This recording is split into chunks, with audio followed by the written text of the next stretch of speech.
घेतली कल्प्याने बॉलिंग करायला न पहिलाच बॉल टाकला आणि पहिलाच बॉल गेला अक्षदाच्या हातात. तर अक्षदाने केला डायरेक्ट हिट.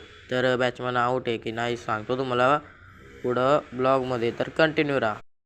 आज होती चिंचवणला मॅच, तर सगळी पोरं जमलेली न थोड्या वेळानंच लागेल मॅच. तर आज मॅचमध्ये काय होतं ते नक्की बघा तुम्ही.